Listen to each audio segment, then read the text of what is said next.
think some of the biggest news probably, which I thought, to me, I was assuming this was probably going to happen, but Jameis Winston, is he, as Sean Payton said, is he officially the starter, or are we trying to, okay, here we go. Ian Rappaport says the Saints have not yet made an official announcement, but all signs point to QB Jameis Winston being their starter. Sources say, given the way he played last week, this is not a surprise. It will also allow Taysom Hill to fill his valuable gadget do everything role. But does Taysom Hill want that role still, and is he willing to do that role? Have we heard anything? No, well, there was like a massive congratulations apparently in the locker room around Jameis yesterday. So although he doesn't officially say it, apparently it is definitely official that Jameis is the starter. But to your point, I don't know if Taysom is all of a sudden just going to walk back his comments, because he said, I think it was last week, maybe it was even earlier in the week, that he views himself as a QB1. If the Saints don't, then he's basically just got to figure out a way to get out of there. So I don't know what's going to happen. They definitely need him, especially with those two tight ends getting hurt too.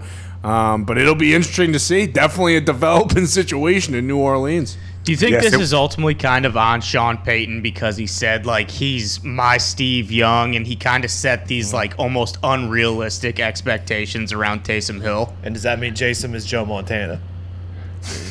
Jason. Wait, I say Jason. What Jason? Combined Jason? the two. Does that mean Jameis is Joe Montana? He might be. I mean, I guess it is. It was a bit surprising when Sean Payton made those remarks about Taysom, right?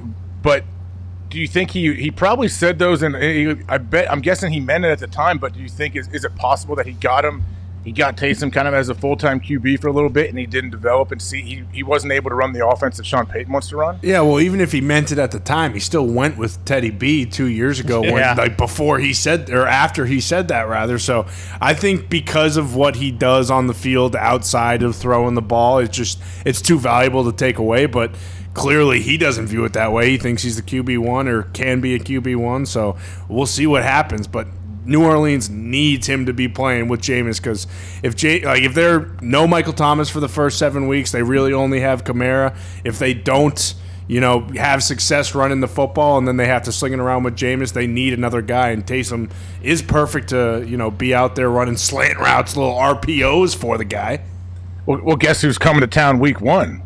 Ty Schmidt's Green Bay Packers, Aaron Rodgers, full of love and light and gratitude and appreciation. He's going to come into New Orleans, and I'm sure he is looking to put on a show. And I think that Green Bay defense wants to be improved as well with a new D coordinator. Pettin is out of there, so let's see what happens there. But Jameis, hey, big test week 1, I guess. Yeah.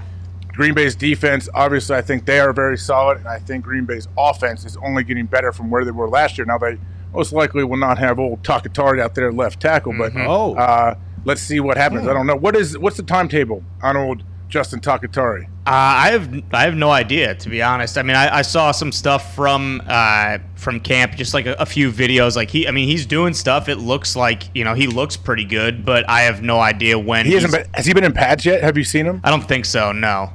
I've seen like the Instagram post from Aaron when he and Takatari are walking in like the tunnel, and Aaron has all his pads on like he practiced, and obviously Justin's got just like this jersey and shorts on, so he's doing stuff on the side, I guess. When did he have surgery?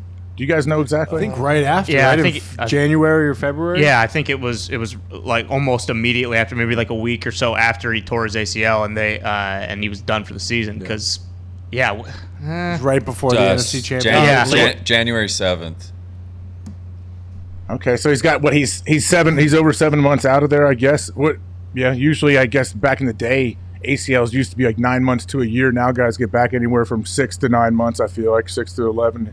I feel 100% usually a year after that. Who knows? Everyone's different, but yeah, he's a huge piece to that offensive line. We saw what happens when they don't have him in. It's not good, but I mean, going back to the Jameis situation, did you guys have any doubt? Like, I know a lot of people thought Taysom may still be named the starter. I feel like Jameis he almost ran away with this thing, and it wasn't anything that Taysom did wrong. First off, this picture we're looking at, look at Taysom's quads. Yeah. I mean, this dude is jacked. Yoked. The only doubt I had was not because of the way Jameis or Taysom was playing, is because like it seemed like Sean Payton wanted Taysom Hill to win this job, but then like Jameis just kept playing too good. So I didn't know like what Sean Payton was gonna do just by like what he was saying in the media and stuff like that. But I think everyone eye test was like it should be Jameis. Yeah, it does seem that way. Maybe he didn't want to feel like he was losing a player, and maybe he feels like he's losing somebody when he names Jameis the starter, because we don't know what Taysom's role is going to be. If is like, Taysom could very well ask for a trade, don't you think? I know my good buddy Brady Papinga, he's a diehard BYU guy. He is calling for Taysom to ask for a trade. Like, do you think we could see that happen? Well, I don't know how it works with the voidable contract, because if a team were to trade for him and he were to play very well, would they have to pay at the most $40 million for him because of that voidable contract? Or when he gets traded, does that kind of just get canceled out almost? Well, I mean, in his contract, I don't think there's anything that says, like, there's no stats or like any number that, or anything that he can do that says, okay, we have to pay you $40 million a year, is it? I don't think so. I just know that the conversation I think we had on Monday with Pat was that because the voidable contract, it is like that's the most you can get is the $40 million, and if that's what he has right now as far as extension wise, then that's probably what he's going to ask, or at least 30 to 40. His contract's basically a 1 year deal, the way I understand. 1 year deal, and he's getting $1 million in base salary. He just got a bump of some signing bonus. The 10, and that's $10 million.